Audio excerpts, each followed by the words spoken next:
평소 주가지수라는 말을 자주 접해보셨을 텐데요. 그러나 그 의미에 대해 명확히 이해하고 자신 있게 설명할 수 있는 분들은 아마 그리 많지 않으리라 생각됩니다. 그래서 오늘 이 시간에는 주가지수의 의미와 그 활용에 대해 자세히 알아보도록 하겠습니다. 먼저 전문 기자가 소개하는 이 시각 주요 뉴스 함께 만나보실까요?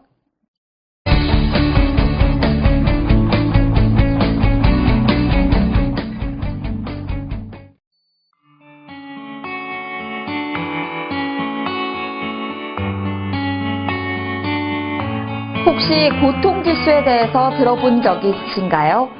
미국 경제학자 오콘이 만든 이 지표는 국민들이 느끼는 경제적 고통의 정도를 측정하여 한 나라가 다른 나라에 비해 경제 상태가 어떠한지를 비교하는 지표로 보통 소비자 물가지수와 실업률의 합으로 나타납니다. 즉, 소비자와 많은 관련이 있는 물건 가격의 전반적인 수준을 나타내는 소비자 물가지수에 일자리의 상태를 나타내는 실업률을 더한 것으로 수치가 높으면 높을수록 평균적으로 차감하는 경제적 삶이 고달프다는 것을 의미합니다. 물가 상승률은 생계비용과 깊은 관련이 있고 실업률이 높아지면 사람들이 빈곤층으로 이동될 가능성이 높기 때문에 임금 생활자에게는 직접적인 관련이 있는 지수가 되죠. 이 지수를 다른 나라 또는 다른 시점으로 비교해보면 현재의 전반적인 경제 상황에 대해 더 깊은 이해가 가능해집니다. 이렇듯 지수는 숫자를 통해 어떤 상황을 더 잘 이해하게 해줍니다. 주식시장에도 주식시장의 전반적인 상황을 보여주는 지수가 있습니다. 이것이 바로 주가지수로 기존 시점 가격을 기준으로 현재 시점 가격을 비교하여 현재 시점의 가격이 얼마나 올랐는지 또는 떨어졌는지를 보여주는 지표가 됩니다. 많은 나라의 경제 상태를 살펴볼 수 있는 고통지수와 같이 주식시장에도 시장 전체의 움직임을 종합적이고 전체적으로 파악할 수 있는 주가지수가 있습니다. 두 지표 모두 복잡한 경제 상황을 수치로 나타낸 것이죠. 우리가 알아볼 주가지수는 주식 상황뿐만 아니라 현 시점에서의 경제 상황도 파악할 수 있고 또 미래의 경제 예측까지 반영하는 선행지표로 이용되기도 하는데요. 자세한 내용은 이슈 인사이드에서 계속됩니다. 초보 투자자들이 알아두어야 할 기본 지식 중 하나가 바로 주가지수에 대한 이해입니다. 주가지수의 흐름을 파악할 수 있어야 시장의 전반적인 움직임을 읽고 현명하게 투자 방향을 결정할 수 있기 때문인데요.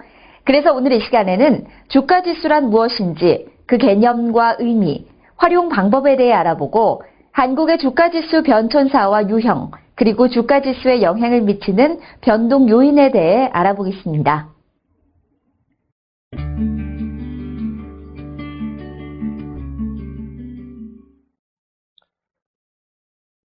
주가지수를 한마디로 요약하자면 한 나라의 증권시장의 가격 수준이다라고 간략하게 얘기할 수 있겠습니다. 주가지수는 주식시장의 전반적인 주가 수준이나 주가 등락을 보여주는 지표로서 한 나라의 경제 상황에 대한 주요 척도로 사용되고 있습니다. 금융산업이 발달하면서 주식 포트폴리오의 성과를 측정하고 비교하기 위한 대상으로서 벤치마크로 사용되고 선물옵션 상품이나 주가지수 연동 상품 등에 다양하게 활용되고 있습니다. 우선 선물옵션 시장과 주가지수의 관계부터 살펴보겠습니다. 역사적으로 보면 상품 선물을 시작으로 해서 금융선물이 그 뒤를 이어 거래가 되었고 1980년대 들어와서 최초의 주가지수 선물이 거래되기 시작하였습니다. 우리나라의 경우에는 1996년에 주가지수 선물이 최초로 거래가 시작되었고 1999년에 들어와서 통화선물, 상품선물 등이 상장되었으며 1999년 9월부터는 국채선물이 거래되기 시작했습니다. 참고로 중국의 경우 상품선물 시장의 규모가 세계 2위로 성장했다는 발표가 있었는데 이는 중국 내에서의 상품 현물 거래 규모에 힘입어 선물 시장 또한 그에 편승하여 빠르게 성장하게 된 것이라고 해석됩니다. 우리나라는 상품 현물 거래 규모에 비해 주식시장이 매우 크게 발전해왔기 때문에 상품 선물 등에 비해서 주가지수 선물 시장이 더 크게 발전되었다고 볼 수 있습니다. 이러한 주가지수 선물 시장에서 가장 중요한 것이 바로 그 기초자산인 주가지수이며 현재 한국거래소에서 선물옵션 상품의 기초자산으로 사용되는 주가지수는 코스피 200 지수입니다. 이 지수의 산출 방법 등에 대해서는 뒤에서 다시 한번 살펴보도록 하겠습니다. 주가지수는 지수 연동 상품에도 활용되는데요. 주가지수에 연동한 상품들의 이름은 맨 앞에 영어 E자가 들어가곤 합니다. 개별 주식의 가격이나 주가지수에 연동되는 상품인 경우 Equity Linked 또는 Exchange Traded와 같은 접두어가 붙으며 다양한 상품이 만들어집니다.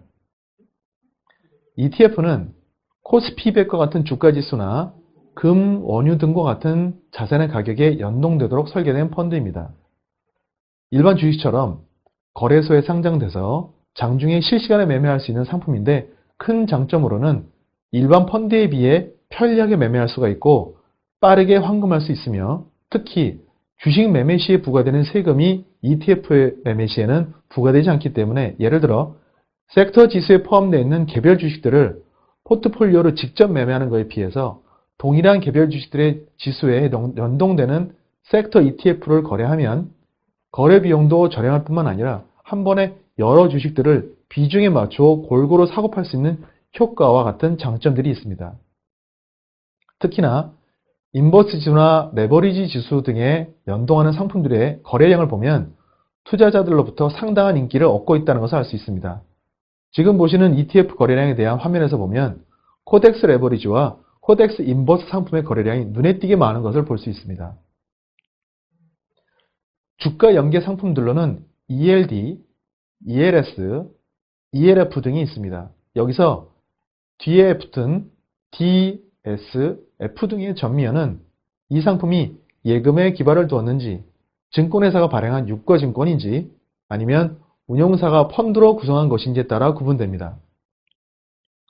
상품의 운용 방법에 따라 원금 보장형과 원금 비보장형, 조기 상환형 등 다양한 형태로 구성이 됩니다. 주가지수가 파생상품이나 유가증권으로 활용되지는 않아도 시장의 상태를 한눈에 볼 수 있는 다양한 지표들이 있습니다. 그 중에 옵션 거래에서 중요한 요소 중에 하나인 변동성을 지수화한 코스피 200 변동지수가 그 대표적인 예라고 할 수 있겠습니다. 미국의 경우 시카고 옵션 거래소에서는 S&P 500 지수 옵션의 내재 변동성을 근간으로 해서 빅스라는 변동성 지수를 제공하고 이것을 기초 자산으로 하는 빅스 선물과 옵션 상품이 제공됩니다.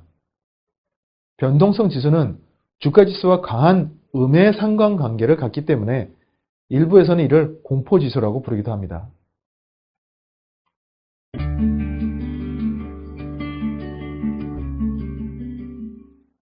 한국거래소에서 제공하는 주가지수의 유형을 알아보기 전에 우선 그 역사를 살펴보도록 하겠습니다. 한국증권시장에서는 1964년부터 주가지수를 산출하기 시작했습니다. 현재 우리가 코스피 지수라고 부르는 한국종합주가지수는 1983년부터 시가총액식으로 산출하고 있는데 그 전까지의 주가지수는 주가평균식으로 산출되었습니다. 선물 옵션 시장이 개설되기 전에 이를 대비하기 위해 1994년 6월부터 거래 대상 지수인 코스피 200 지수가 산출되었고 1997년에는 중소벤처기업의 안정적 자금 조달을 위해 설립된 코스닥 시장을 위한 지표로서 코스닥 종합지수의 산출이 시작되었습니다. 2004년부터는 스타 지수를 산출하는 등 시장의 요구에 부응하며 다양한 지수가 개발되어 왔습니다.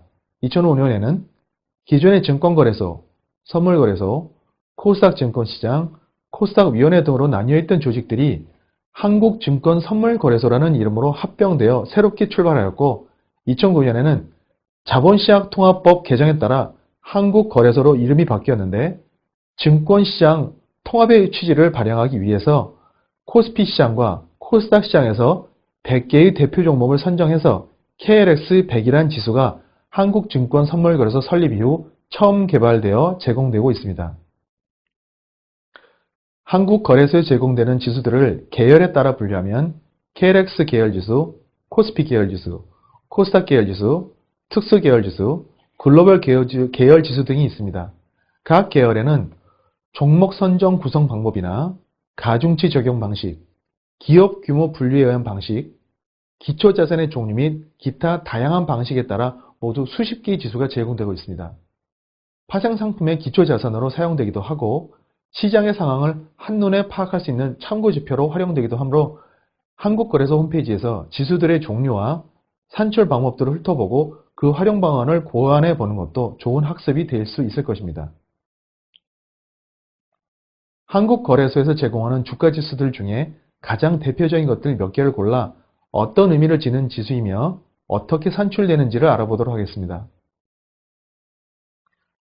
코스피 지수라고도 불리는 한국종합주가지수는 1980년 1월 4일에 시가총액을 분모로 하고 산출 시점인 시가총액을 분자로 하여 계산됩니다. 그 수식은 다음에 보는 바와 같습니다. 상장 종목 중에 유무상증자, 주식배당, 합병 등에 의해 주가의 권리락 등이 발생하거나 상장 주식수의 변동이 있는 경우에는 기준 시가총액과 비교 시가총액을 수정합니다.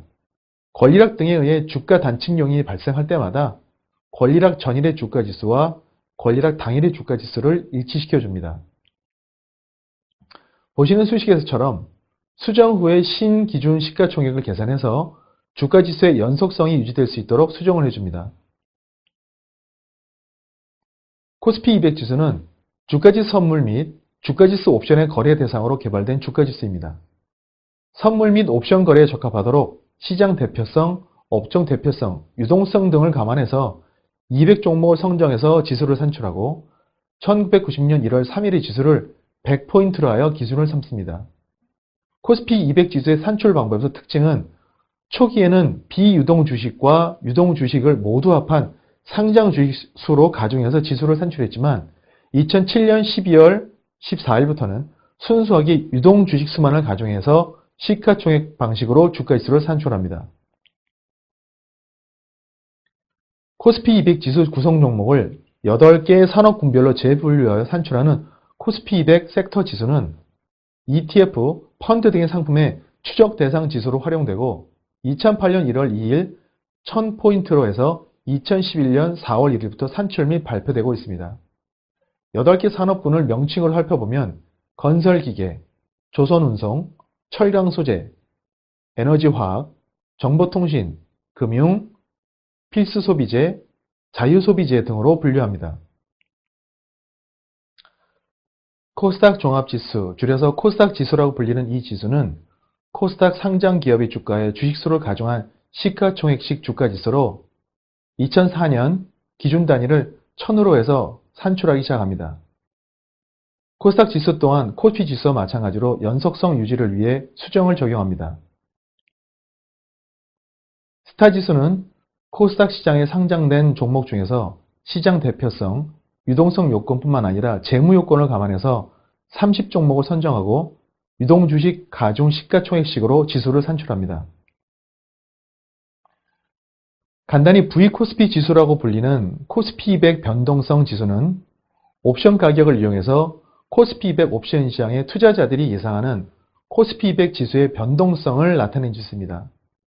잔존 기간에 따라 최근 얼물과 차근 얼물의 변동성을 가중하고 콜옵션과 풋옵션의 가격 차이가 최소인 종목의 행사 가격을 기준으로 등가격을 선정해서 외가격 종목만 지수 산출에 포함시킵니다. 옵션을 거래하는 많은 거래자들이 코스피 200 변동 지수를 많이 참조해서 시장을 판단하는데 최근 얼물만 감안하지 않고 잔존 기간에 따라 차근 얼물도 가중 비율이 변한다는 점과 최근 얼물 종목의 최종 거래일까지 4거래일 전에 기준 얼물을 각각 그 다음 얼물로 교체하여 계산한다는 점을 주의해서 사용해야 합니다.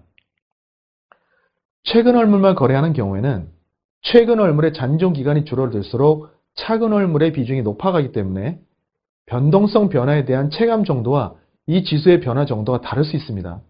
특히나 최근 얼물과 차근 얼물의 변동성의 증가 방향이 서로가 반대로 움직이는 경우도 있고 특히 최근 얼물 잔존 기간으로 4거래를 남겨놓고는 최근 얼물의 변동성 일체 반영되지 않으므로 이 지수를 참고해서 거래하고자 할 경우에는 반드시 이런 특성을 정확히 이해하고 사용해야 합니다. 코스피 200 선물 지수는 코스피 200 선물 시장에 상장된 최근 월물 종목의 가격과 동일하게 연동하는 지수입니다. 최근 월 종목의 잔존 기간이 3거래일 이하가 되면 최근 월 종목과 차근 월물의 보유 비중과 교체 비중을 그 외 기간과 다르게 가중해서 지수를 산출합니다. V코스피 지수와 마찬가지로 잔존수가 얼마 남지 않았을 때는 차근 월물로 점차 비중이 증가되어 간다는 점에 주의를 기울여야 합니다. 코스피 200 레버리지 지수는 코스피 200 지수의 2배 수익률에 연동하는 지수이며 레버리지 ETF나 펀드 등의 투자 참고 지표로 활용됩니다. 산출 방법에서 눈여겨볼 만한 부분이 있는데 ETF나 펀드의 운용 비용을 차감하여 산출한다고 되어 있습니다. 예를 들어 설명하면 납입현금이 100억으로 레버리지 ETF를 운영할 경우 납입현금 100억 외에 현금 100억을 추가로 차입해서 보유 포트폴리오를 2배로 키우는 대신에 이 차입금에 대한 이자를 차감하는 것이기 때문입니다.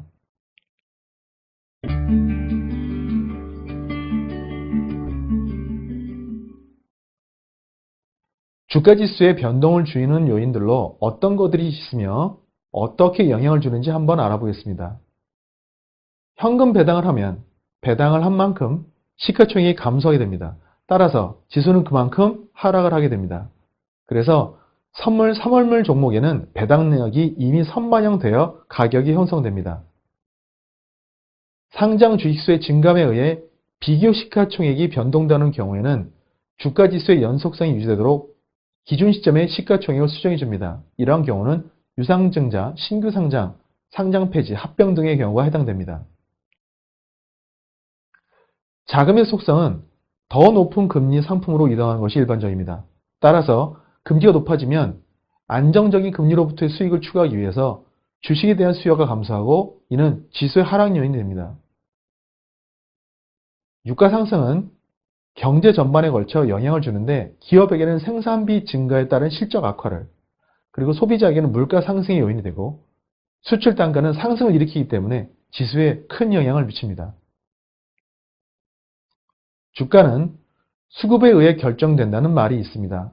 즉, 주식을 더 많이 사고자 하는 현금이 증가될 때는 주가는 상승해야 됩니다. 따라서 고객 예탁금의 증감, 외국인 투자 자금의 유입, 연기금 자금 유입 등의 움직임에 따라 지수는 등락의 움직임을 갖게 됩니다. 외국인의 자금, 특히 미국계 자금이 한국 주식시장에 유입된 비율이 높기 때문에 미국의 증시 움직임에 따라 우리나라는 물론 전 세계 증시는 영향을 받게 됩니다. 야간 선물 시장 등을 통해 해외 지수의 움직임의 영향이 더욱 빠르게 반영됩니다. 이외에 기업 활동에 의한 실적 발표, 환율의 변화, 각종 경제지표 발표 등 이러한 이벤트에 따라 주가지수 또한 많은 영향을 받게 됩니다. 이제 주가지수에 대해 모두 이해가 되셨나요? 오늘 내용을 다시 한번 정리해보면서 이 시간을 마무리하겠습니다. 주가지수는 한 나라의 증권시장의 가격 수준으로 파생상품이나 펀드, 투자 판단 지표 등에 활용됩니다. 한국거래소에서 제공되는 지수로는 KRX 계열, 코스피 계열, 코스닥 계열, 특수지수 계열, 글로벌 지수 계열 등이 있으며 주가지수는 배당락, 금리, 유가, 신규 자금 유입, 해외 지수, 기업 실적, 환율, 각종 경제지표 발표 등의 영향을 받습니다. 지금까지 주가지수에 대해 알아봤고요. 다음 시간에는 주가지수 선물에 관한 내용을 준비하여 찾아뵙겠습니다.